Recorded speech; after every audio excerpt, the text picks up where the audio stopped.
افریقہ کے ایک غریب دیہی علاقے میں لوگ برسوں سے ایک پراسرار بیماری سے لڑتے آ رہے ہیں۔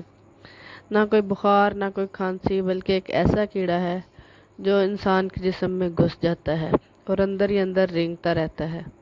اس کیڑے کو وہاں کے لوگ خون چوس کہتے ہیں، مگر سچ یہ ہے کہ وہ خون نہیں، انسان کا صبر، ہمت اور برداشت چوس لیتا ہے۔ یہ کیڑا انسان کے پاؤں کے نیچے سے بہت آہستہ سے داخل ہوتا ہے۔ جب انسان ننگے پاؤں گندے پانی میں چلتا ہے تو یہ کیڑا موقع ڈھونڈ لیتا ہے۔ پہلے صرف ہلکی سی خارش محسوس ہوتی ہے۔ انسان سمجھتا ہے کہ کوئی کانٹا چبھ گیا، مگر اگلے دن درد پھیلتا ہے، ٹانگ میں جلن، کھچاؤ اور جیسے کچھ اندر اندر رینگ رہا ہو۔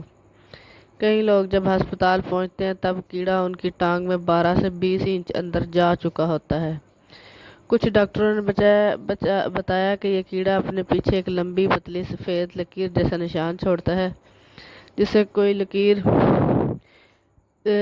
لکیر جسم کے اندر بنی ہو۔ سب سے خوفناک لمحہ تب آتا ہے جب یہ کیڑا چمڑی ادھیڑ کر باہر نکلنے کی کوشش کرتا ہے۔ وہ لمحہ انسان کی چیخیں پورے گاؤں میں سنائی دیتی ہیں۔ نہ کوئی جن، نہ کوئی بھوت، یہ حقیقت ہے۔ آج بھی جنوبی سوڈان، نائجیریا اور مالی جیسے علاقوں میں یہ کیڑا پایا جاتا ہے۔ بہت سے لوگوں نے تو اپنے جسم میں اسے دھاگے سے لپیٹ کر آہستہ آہستہ باہر نکالا ہے، جیسے سوئی میں سے دھاگا نکالا جاتا ہے۔ کچھ لوگ کہتے ہیں یہ صرف ان لوگوں کو لگتا ہے جو زمین کو ناپاک کرنا چاہتے ہیں۔